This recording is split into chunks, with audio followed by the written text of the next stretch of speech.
सभी मित्रों को राधे राधे। हिंदी एकेडमी में आपका बहुत बहुत स्वागत है।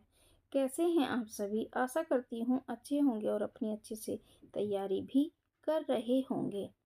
आइए आज हम अपने अगले उपन्यास को करते हैं, जिसका नाम है शेखर एक जीवनी। यह जीवनी नहीं, एक उपन्यास है। और इसके उपन्यासकार कौन है, लेखक कौन है? सच्चिदानंद हीरानंद वात्स्यन अज्ञे। सबसे पहले हम उपन्यासकार के विषय में जानकारी प्राप्त करते हैं। सबसे पहले पहला ही प्रश्न आता है कि इनका जन्म कहाँ हुआ था। तो इनका जन्म 7 मार्च 1911 ईस्वी को कुशीनगर उत्तर प्रदेश में हुआ था। मृत्यु कब हुई थी? 4 अप्रैल 1987 दिल्ली में हुई थी। देखिए, मैं डेट भी इसलिए लाती हूँ क्योंकि आजकल डेट से भी प्रश्न बनते हैं। आप सभी को पता है कि प्रश्न कहीं से भी बन जाता है, तो हमें डेट भी याद होनी ही चाहिए। अज्ञे नाम प्रेमचंद के द्वारा दिया गया था। किसने दिया था? प्रेमचंद ने दिया था। अज्ञे को अज्ञे नाम प्रेमचंद ने दिया था और ये प्रयोगवाद के भी जनक माने जाते हैं।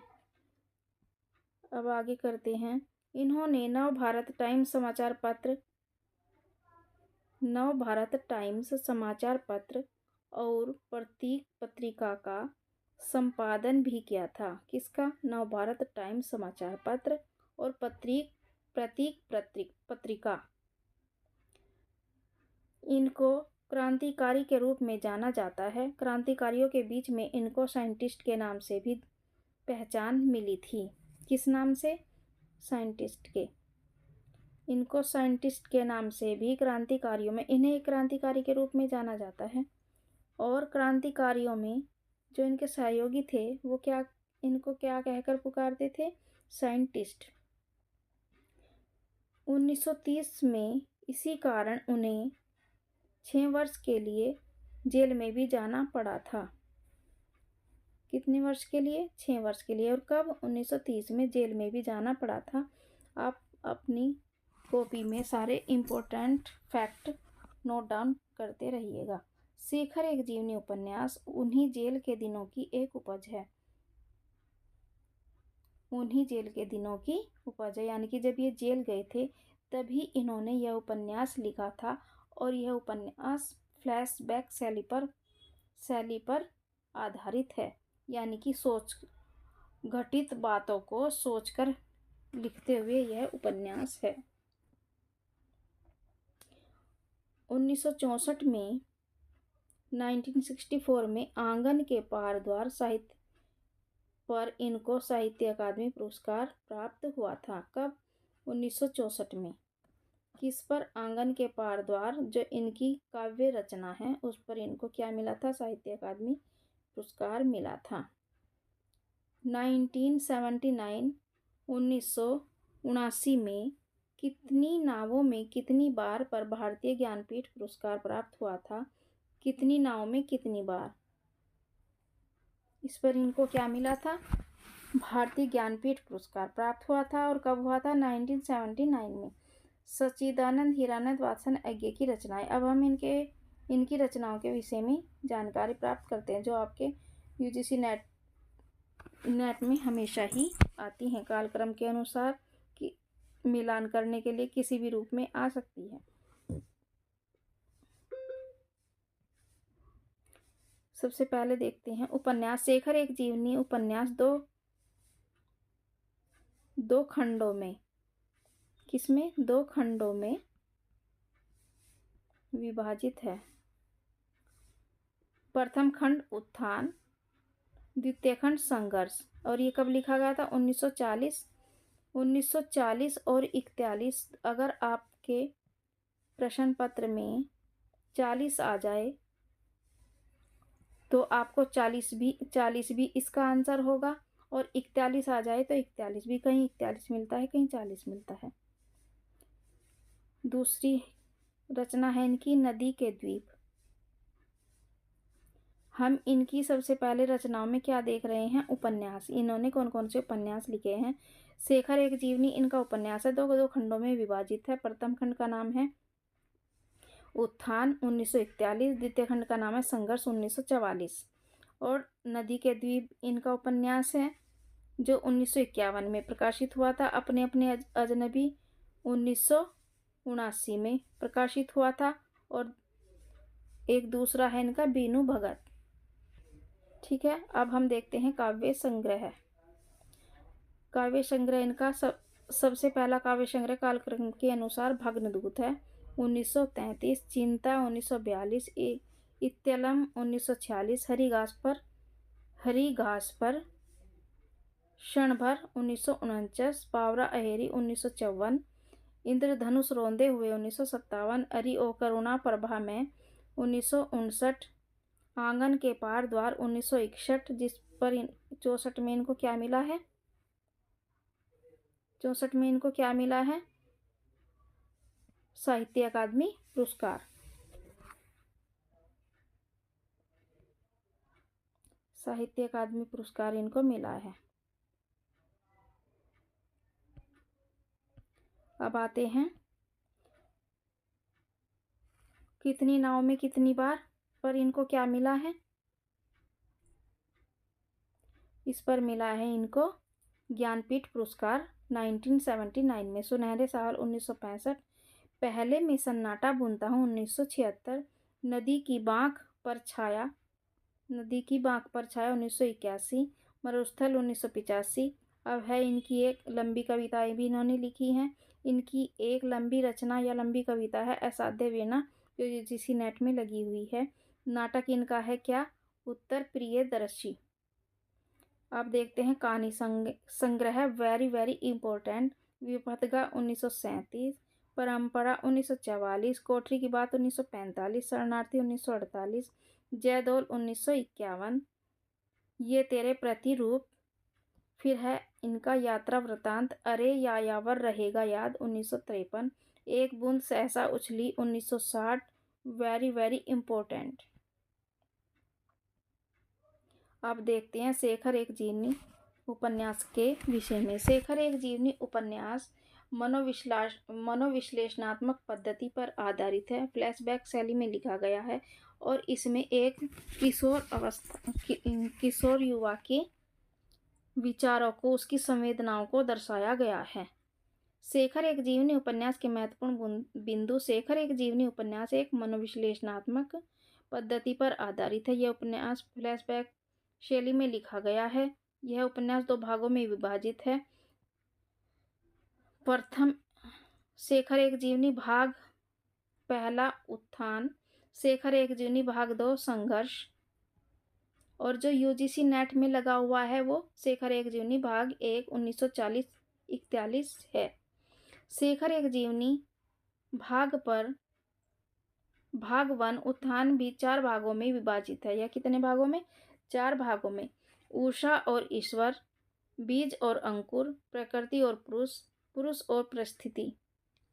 कितने भागों में? 4 भागों में। और ये भाग क्वेश्चन आया हुआ भी है कि निम्नलिखित में से कौन सा शेखर एक जीवनी उपन्यास के विषय में सत्य कथन नहीं है। इस उपन्यास की भाषा बहुत कठिन है, लेकिन भाषा कठिन होने के बाद भी यह उपन्यास बहुत प्रसिद्ध हुआ। कुछ विद्वानों का यह मानना है कि शेखर एक जीवनी उपन्यास उनकी अपनी जीवनी पर आधारित है। कुछ विद्वान ये मानते हैं कि जो शेखर एक जीवनी उपन्यास लिखा गया है यह स्वयं अज्ञे के जीवन पर आधारित है, क्योंकि स्वयं अज्ञे भी क्या थे? क्रांतिकारी थे,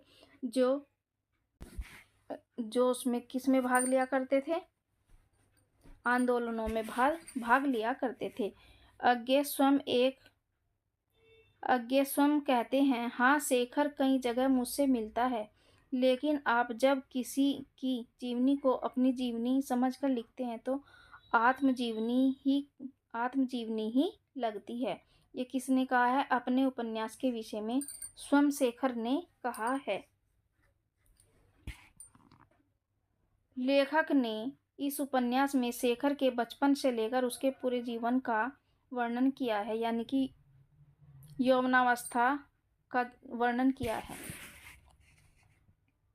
शेखर बचपन से ही विद्रोही प्रकृति तथा जिज्ञासु स्वभाव वाला स्वभाव वाला बालक है। यह अपनी माता से भी कई प्रश्न करता है, जैसे कि भगवान भगवान कहाँ हैं, बच्चे कैसे पैदा होते हैं। इस शेखर के मन में रहस्यात्मक प्रश्नों का जन्म भी होता है, जिससे वह विद्रोही प्रकृति जवाब न मिलने पर क्या हो जाता है, एक विद्रोही प्रकृति का हो जाता है और चिड़चिड़ा भी हो जाता है। इस उपन्यास में शेखर की ईमानदारी बहुत प्रभावशाली दिखाई पड़ती है। वह जो अंदर है वही बाहर है। वह किसी के लिए भी अपने में बदलाव नहीं करता, यानी कि क्या है, वो स्पष्ट बोलने वाला है, स्पष्टवादी है। एक बार शेखर ने माँ से अपने बारे में यह सुनकर कि माँ को शेखर पर भरोसा नहीं है। एक बार उसने बचपन में अपनी माँ से यह सुना कि माँ ने कहा कि मुझे शेखर पर भरोसा नहीं है। यह सुनकर कि मुझे शेखर पर भरोसा नहीं है, फिर उसने मन ही मन से दूरी बना ली। मन ही मन माँ से दूरी बना ली, जो जीवन भर बनी रही। उसको जहाँ भी लगा कि कोई मुझसे दूर जा रहा है या जाना चाहता है, तो वह उसे रोकना नहीं बल्कि खुद भी दूरी बना लेता है। जैसे अपनी बहन सरस्वती से, जो कि उसे बहुत प्रेम करती थी, उसकी हर बात को छिपाती थी, किंतु उसके विवाह के बाद शेखर को जब यह पता लगा कि वह वह जा चुकी है, यानी कि अब उसकी शादी होने वाली है और वो शादी करके वह चली जाएगी, यहाँ नहीं रहेगी, तो वह अपनी बहन सरस्वती से भी दूरी बना लेता है। उसका जीवन अलग हो गया है, तो उसने सरस्वती से बात करना भी छोड़ दिया, उसे चिट्ठी लिखना छोड़ दिया और अपनी बहन से भी उसने क्या किया, दूरी बना ली, जो उसके बहुत ही करीब थी और उसकी हर बात को छिपाती, उसके हर सवाल का जवाब भी देती थी, उससे बहुत प्रेम भी करती थी। ऐसे ही एक दूसरी घटना, जब उसे स्कूल में शारदा मिलती है, जिसे वह पसंद भी करने लगता है, किंतु जब उसने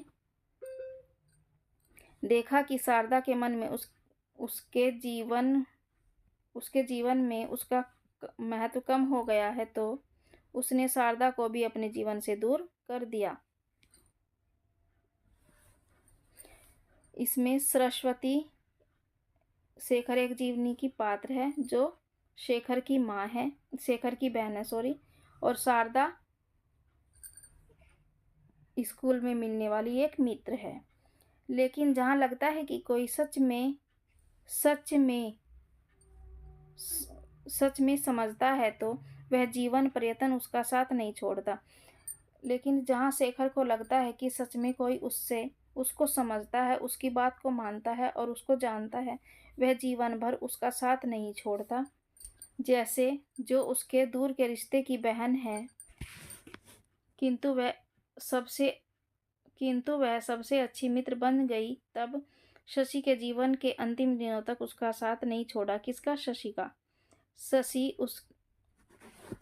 शेखर एक जीवनी उपन्यास में शशि एक पात्र है, जो शेखर के दूर के रिश्ते की बहन लगती है, लेकिन शेखर उससे प्रेम करता है और जब उसको लगता है कि शशि भी उसको महत्व देती है, तो उसका साथ वह जीवन भर नहीं छोड़ता और जहाँ उसकी शादी हो जाती है, वहाँ भी जाकर वो रहने लगता है और उसका जीवन भर उसके मरने तक उसका साथ निभाता। जब वह बीमार पड़ जाती है, तब भी वह उसकी माँ सेवा करता है। यह है शेखर की जीवनी, जिसे वह अपने ढंग से जीता है, अपनी मर्जी से अपने निर्णय लेता है, किसी के दबाव को वह नहीं मानता। उसे जहाँ भी यह लगता है कि कोई उस पर दबाव बना रहा है, वह वहाँ से अपने आप को दूर कर लेता है। इसमें यही है कि इसमें मनोविश्लेषणात्मक एक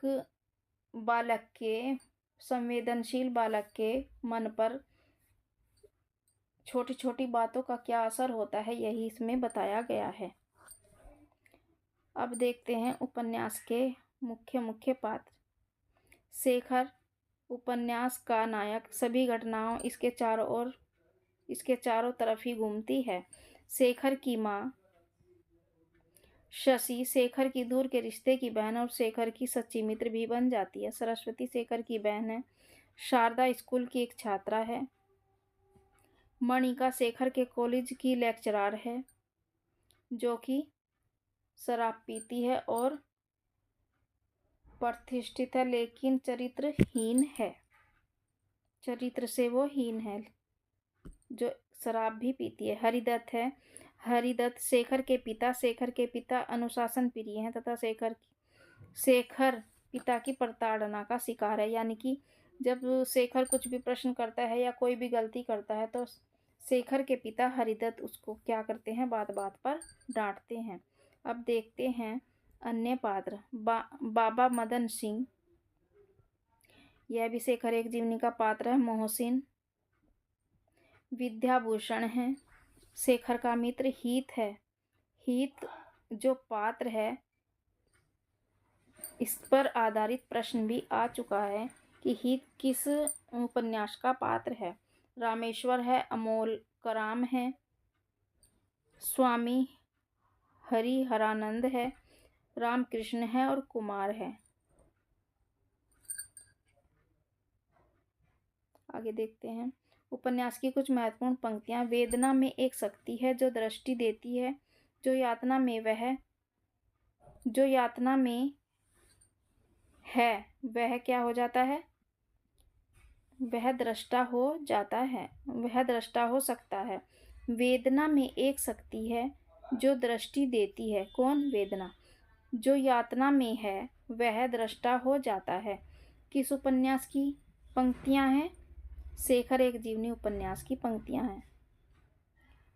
जिस जीवन को उत्पन्न करने में हमारे संसार की सारी शक्तियां, हमारे विज्ञान, हमारी सभ्यता द्वारा निर्मित सारी क्षमताएं या औजार असमर्थ है, उसी जीवन को छीन लेने में, उसी का विनाश करने में ऐसी भोली हृदयहीनता फांसी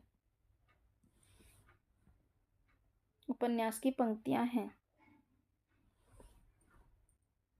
जब प्रेम मर जाता है तब वासना उसके शव को उठाए उठाए फिरती है और उससे अपने धोखे में छिपाना चाहती है। यह भी उपन्यास की इम्पोर्टेंट पंक्ति है। और आज के लिए इतना ही। जो भी तथ्य रह गए हैं, उपन्यास बहुत बड़ा है और मैंने कोशिश की है समझाने की, लेकिन जो भी तथ्य रह जाते हैं उनको मैं प्रश्न में अवश्य ही रखती हूँ और प्रश्न को समझाते हुए भी चलती हूँ व्याख्या के साथ। तो देखने के लिए बहुत बहुत धन्यवाद।